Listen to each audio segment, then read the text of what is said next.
તો ગામની થોડોક દૂર એમ ત્યાં એક મોટું ને મોટું સરસ મજાનું તળાવ હતું. તો તળાવને કાંઠે છે એ બધા જાનવરો પાણી પીવા આવે. શું કરવા આવે? હા, એને તો કાંઈ ઘર તો હોય નહીં તી હાલો ગોરામાંથી પી લે. અને એનું મોઢું મોટું બધું હોય, ગોરામાં કંઈ એનું મોઢું થોડું આવે.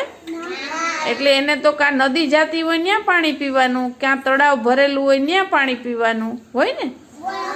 અને હા, ગોરામાંથી તેને કંઈ પ્રાણીઓને થોડા ગોરા હોય એવું ક્યાંય આપણે જોયું નથી. ગાયુંને ભેંસુને આપણે પાણી પીવડાવવું હોય તો ક્યાં જાય ઉત્તમ? આપણે તળાવે જાય. પછી વાયમાં થોડું એને મોઢું જાય કઈ.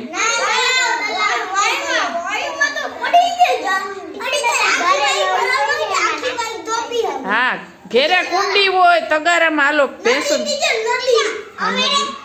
અવેડે સરસ. આપણે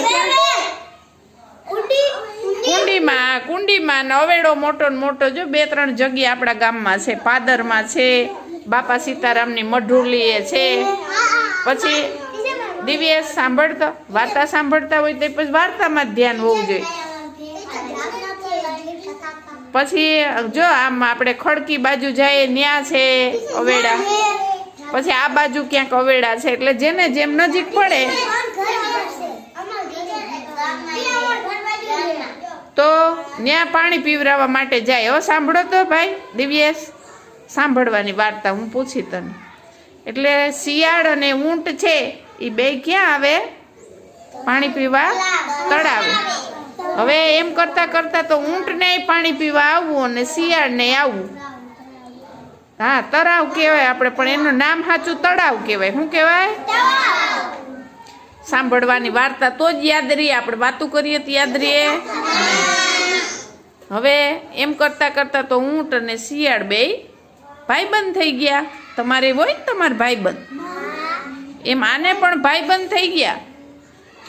એમ કરતા કરતા તો એમ ઊંટ જો વહેલું જાય પાણી પીવા તો શિયાળની વાટ જોવે, અને શિયાળ વહેલું જાય તો ઊંટની વાટ જોવે. એમાં એક દી શિયાળ કે શિયાળ શું કે શિયાળ ખબર?